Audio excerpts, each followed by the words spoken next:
Welcome back to Cryptic Gaming. I hope you guys have been having a wonderful weekend. So I want to take a moment to bring you my top 4 builds that I'm currently using in-game.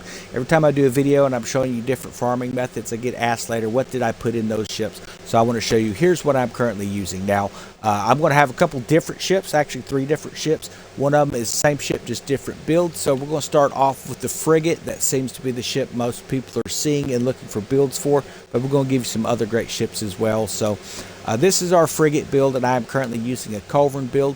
I use fire culverin 3s on this. Now, I've tried with basilisks and things, and they work really well, and they hit pretty hard, but this has the best type of expanding damage. I like anything with elemental damage. So we have the incendiary perk, amplified burning, and second storm added on here. This is going to add electrical to that burning and help to charge those burning rates up. That is running on the bow and both of our broadsides. On the rear, I just threw on an Urban's Great Gun. This is something I had been playing around with. It's fully ascended, and it does have that burn perk and 2 lethal perks on it, so it does come in handy. It's totally up to you how you want to fill those back 2 cannon slots, but this is what I throw on here rather than taking and building a weapon for a port that only has 2 weapons. So, Roaring Meg. Now, I throw the auxiliary weapons. I change these out quite a bit. If I'm going to be doing forts, I throw this Roaring Meg on. It does a great job of taking out walls and towers. Now, if I'm going to be focusing mostly on fleets, I may leave it on there, but right now, the Spirit Caller buoy, and you can ascend that using burning damage or electric damage. It does a really good job. Some people are mixing all the damage types together on it, but those do a really good job too. And then, of course, they have the mines and stuff that you can use. That's totally up to you how you want to use it. This is what I'm currently using on here. And I gotta say, it comes in handy. You're really ready for any type of situation. This is great for tier 2, obviously tier 1, and any type of things you're going to run in here. Now, if you're planning on running special events such as the Weeping Mother down there in that southern Indies area, you have to have that Spirit Call buoy on there. So make sure that you're running that. Like I say, some people are running without any extras. Some people are putting all different types of elemental damage on it. I usually run mine with electric or fire. That's just how I like it, guys. So now when it comes to the armor, I run Ouroboros a lot here lately because of the severe damage that most of this stuff puts out in the game, so I don't have to return to port. And this gives me a extra spot on my ship. Instead of having to use the maintenance forge, I could just use this. Now, looking forward to the armor upgrades where we can come in here and send armors and add some extra things to this will be pretty nice. Or add that to another type of an armor where we can heal that severe damage. Now, furniture, I'm currently running bilge fire barrels on here. This is going to have a chance to fully recharge status effects. So if you're looking for status effects, is where you're spreading out the burning effect, the ablaze effect, things like that. This increases secondary damage of broadside weapons as well by an additional 10%. Then you have the Ramrod Workshop, decreasing reload times of broadsides. That's your big ports here on this ship, man. You have a lot of broadsides, and it reloads very quickly, increases the secondary damage as well. Then, of course, Devil's Concoction, increasing secondary damage of burning weapons. And then, of course, increasing the maximum range of those burning weapons. And then we have the Trunnion Furnace, which hits from a culverin and have a 25% chance to spread to a nearby target within 100 meters. Now, when you're shooting as many weapons, you have 6 on the front and, what is it, like 15 or something like that here on the sides. You're able to really get a really nice spread of damage coming out. And when you're spreading that fire perk, you're charging that ablaze effect quite a bit more the more ships you're setting on fire. The gunpowder bench, increasing damage to enemy ships with the ablaze effect by 10%. So when you trigger that effect, it's actually giving an additional 10% of damage, which is pretty substantial. Sticky Fuel Station increases that duration of the blaze effect on enemy ships as well. So one of the cool things, if you happen to hit with that Trunnion Furnace at 25% where you're spreading the damage, if you happen to make a shot on a ship that causes the ablaze effect, it actually can cause that effect to trigger to the other ships anyway, whether or not you've reached the full blaze amount. It's pretty cool to watch it just kind of transfer around. That's a lot of what we see with the sandbuck. So we've efficiently turned this into a very large sandbuck with a lot of health using that. And definitely been enjoying it. Now, perhaps you're not into culverins. Maybe you're more of a torpedo guide. So I do have a torpedo build that I use quite a bit as well. And like I say, when it comes to torpedoes, there are some downsides to using them, but we're going to show you what currently using here on the frigate, and then we're going to move to our other 2 ships.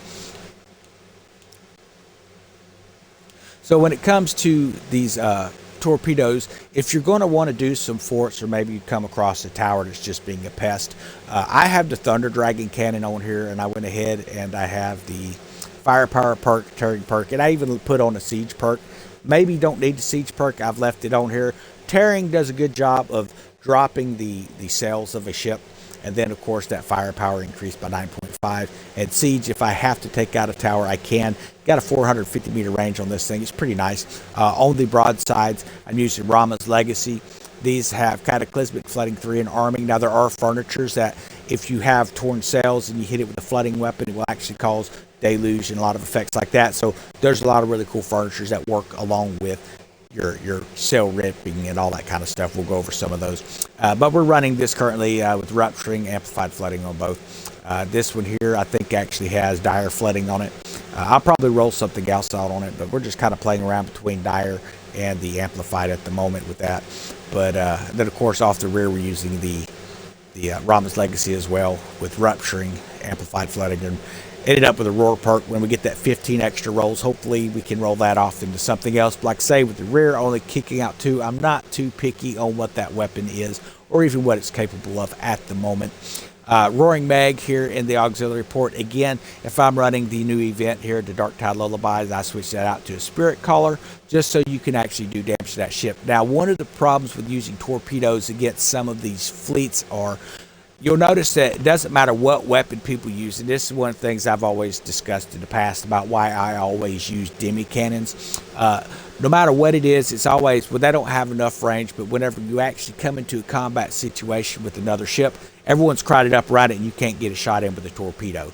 It's because everyone's crowded around, they're using long guns and things like that. So really, honestly, you can use a close-up weapon like a demi cannon. The Zamzama 3s are probably some of the better ones, with exception of this new Dragon cannon, guys, that you can get from the store. Now, when it comes to the armor, again, I'm running Ouroboros armor because I run a lot of Tier 2.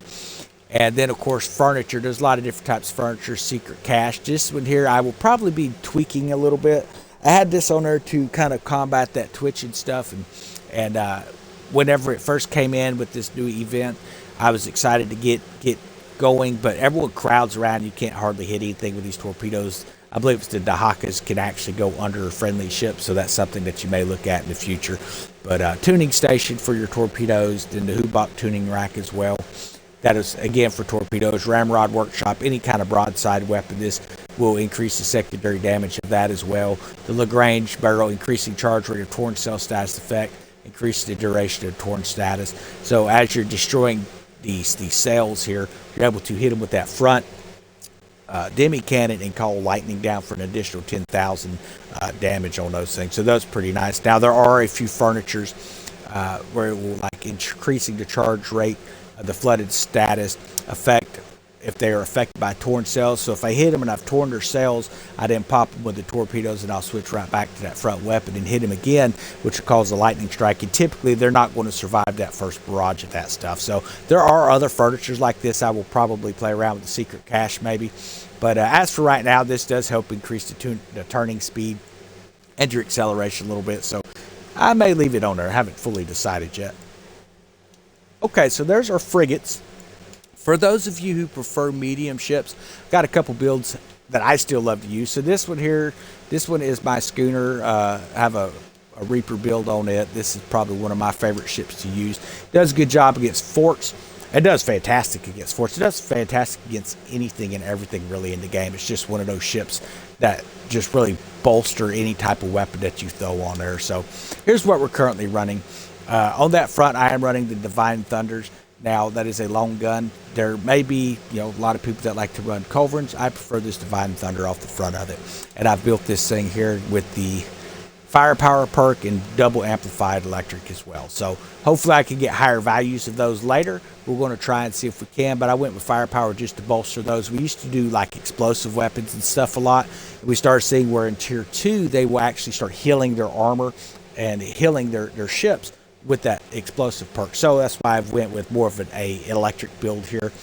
Not all of it's 100% electric. So bombard 5s on the broadsides and of course the rear. This damage multiple foes in an AoE, area of effect. Has explosive 1 perk. We went ahead and added that shock on there twice with the green. And then we added a siege perk as well in second storm. So it's got a little bit of explosive, but it's again mostly going to be electric. So, but you can use electric furniture, or I'm sorry, explosive furnitures, because there is an explosive on there. So Bombard 5 again, using that shock perk twice, and then siege and second storm, and you're going to see a recurring theme here with those bombards using that. So the reason I've done that, and then of course the Roaring Meg, again, you can use this against the Darktide Lullaby. You're going to have to switch out to the Spirit Caller. For those who've asked, why can I not do damage to the Weeping Mother? If you're not using the Spirit Caller and you're not having an active buoy in the area where it's at, you're not going to be able to do any damage to it at all. That's why. It's just the way they've set that thing up. But Roaring Mag works great against ships as well if you're just running any other type of events or forts and stuff. This thing here, on this ship, the way I've got it built, we'll go over the furnitures and stuff as well. You can put out like 437,000 damage on weak points on a fort very easily. It does a great job. This ship does a fantastic job, far better than any Patagon build. Play around with all that kind of stuff. I've played around with both. This is the ship to use to take out Wolfenhall quickly. If you are in a server and a lot of people have pulled, they're just kind of out doing their own thing, looking for free stuff, but you need to get those materials by completing it. This ship will complete Wolfenhall solo. So something you need to keep in mind. Okay, now armor again, Ouroboros armor. We'll show you what we got. So it's Ouroboros again. We may switch this out to something like Buccaneer's Oath or something like that later, whatever we can actually roll our armors and ascend those. So those will be, something to look forward to in the future. Furniture. So we're using charge stores. Again, this is going to trigger Stormstruck. It's going to increase the charge rate of the Ablaze as well. So there's a few things that's got some fire perks to it, but you're going to be able to charge that up and then kick in an Ablaze effect on there. Breach Lock Furnace. This is going to increase secondary damage dealt up 20%, increase the charge rate of Shell Shock effect on enemy ships. That's where that explosive perk comes off of your broadsides. You have that explosive one, so you can actually call Shell Shock as it's building this up. Okay, and then you have Worm's Breath Churner. This is going to trigger that Shell Shock again on the target, increases the reload time of their weapons by 20% for 10 seconds, increasing secondary damage of explosive weapons by 20%. So this is something to keep in mind. It's increasing weapon damage of explosive weapons by 5% as well. So again, that's going to be Bombard 5's getting another perk boost to that. Plus, on this ship, you have that Fury perk that triggers. Doesn't trigger as much as it used to since they've nerfed some stuff, but this ship still does quite a bit of damage, even if you're not hitting weak points. But it'll chew through anything pretty quick. Vita Volatiles increases damage to structure by 15%. Again, this is because I use it a lot on forts, but again, I will use it against fleets, hands down, no problem. Bombard works, increasing secondary damage of bombards by 19%. Then, of course, that ammo priming bench, increasing damage to structures by 20%. This is actually a really nice one to have. This is where we're getting a lot of these weapons, like the double siege perk that we have on that Roaring Meg. We can actually kick out 437,000 damage with that thing. It's just fantastic. So that's my schooner build. This is one of the ships I just absolutely love to use. Now, when it comes down to just wanting to have some fun with fleets, this is one of my favorite ships, and I've been using this quite a bit here lately. And again, if you're going to be running the Weeping Mother, you're going to want to make sure that you are carrying the proper auxiliary weapon, guys. That Spirit Caller buoy. Yep, that is cargo. That is not the ship loadout. Here we go. So for weapons, we're using Thunder Dragon cannons. That's going to be for the forward weapon and your broadsides. And of course, you have those Skyren, Tearing 3, Electric 2. We've added Incendiary, Siege, and Amplified Electric on here. And then, of course, again, we have Incendiary, Amplified Electric, and Siege. You may be wondering, why am I using these Siege perks on this? Well, I may decide I want to hit a fort, and these things actually do a really good job of taking down fort walls and stuff as well. So typically, demi cannons was never really something for forts, but because of some of the furnitures we're getting, you can really kind of help with that. But you don't have to use a fort building furniture if you throw a siege perk on here. Again, we have the Incendiary, we have a Siege, and a Lethal. Hopefully, we'll be able to get, with that 15 rolls, we'll be able to roll something more for the, a little bit more like what we have over here on this weapon here, where we have Amplified Electric. We ended up not getting that over here, so we did have Electric 2 already, but we ended up stuck with Lethal perk, which works pretty fine. I mean, it's okay. So we have an Ash Breaker off the back, the Marauder perk, Burning 2 and Explosive 1, Firepower with Amplified Burning on both. And then here we have the Infernal Moth. So this is actually a lot of fun. You have a sea fire mine, and anything that has fire to it, the Sandbuck really does a great job. Here in Tier 2, you can throw this out, and pretty much anything is going to be destroyed just by passing through these mines. Now, you can actually fling two buoys out at one time with this ship right now. Not sure why it's doing that, but we can actually access 2 buoys off this Infernal Maw when we're out here running around with this thing. So it does a really good job. It's really brought a lot of life back to the Sandbuck. Now, I also have a build similar to this. It's using the new Hell Serpent torpedo that you can check out if you're looking for something with a little bit more range and you're hoping to be able to heal off of that. Make sure you check out that build. So I do have Buccaneer's Oath on here rather than the Ouroboros because you do a lot of damage pretty quick, and I like to be able to kick out as much damage as possible with this ship. Furniture, again, it's going to be up to you. So we're using this Spike Warhorn. This increases the charge rate of crew attacks by 10%. We have the Scrapper Station restoring 8,000 whole health after a crew attack. This is a crew attack monster with the way this is set up, and you can keep it afloat without having to use a lot of those repair kits and stuff, guys. So Ramrod Workshop, again, decreasing reload time of the broadside and increasing secondary damage. Copper Fasting Session increases the secondary damage of electric weapons by 12%. Anything with electric perk on it is considered an electric weapon in this game. Same with Siege. Strange Elixir increases the crew ability range by 25%, while crew stamina is above 50%. This is a great one to have because it gives you a little bit more distance and being able to heal your ship whenever you initiate that crew attack.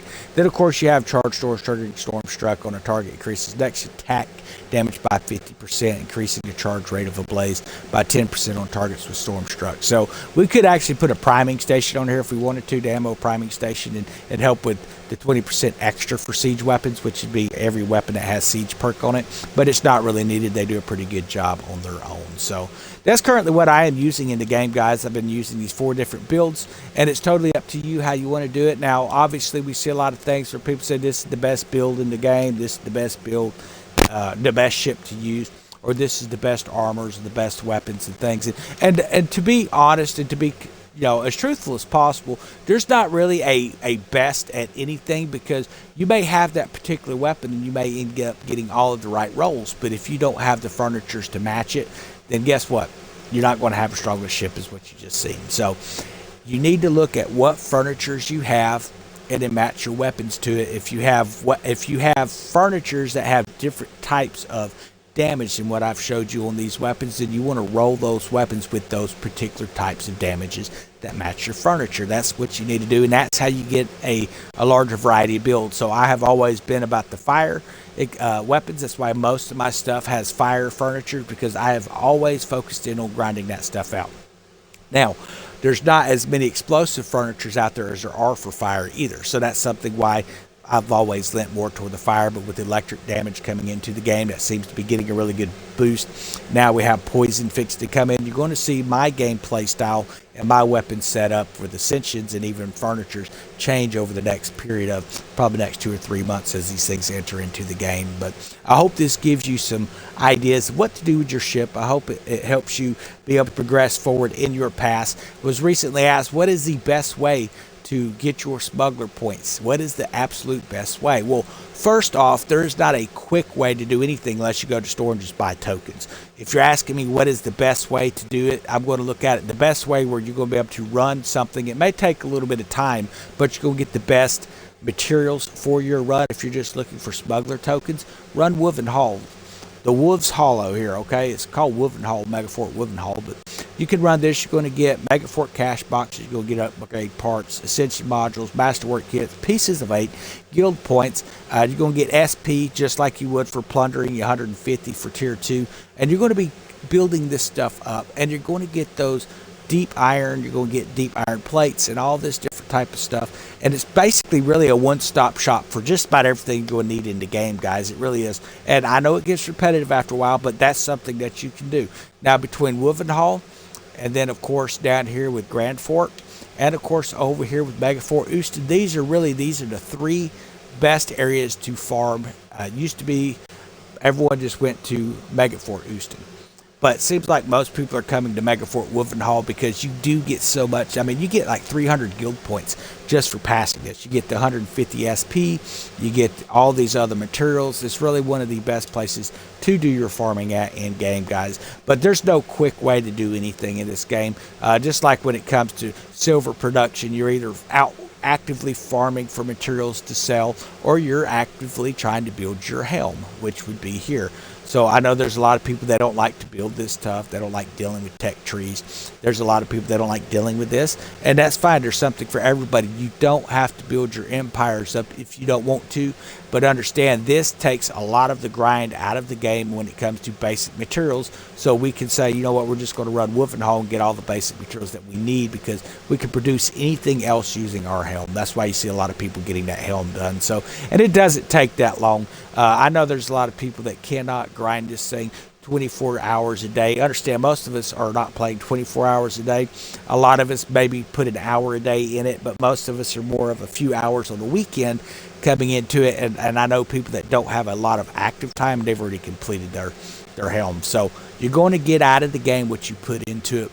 You can buy certain things in the game. You can buy your way through certain aspects. I know that seems to be the growing consensus amongst gamers now, but that doesn't work for everything. So you could buy the blueprint for the frigate, but you couldn't buy your way into upgrading that frigate unless people were grinding it and then selling you those types of materials. So I guess there really is a way for folks to buy the well through stuff, but I'm not one of those guys that's going to go and farm the stuff and then sell it to you for some kind of in-game currency. That's just not the way I play, and it's definitely not the way I encourage people to play.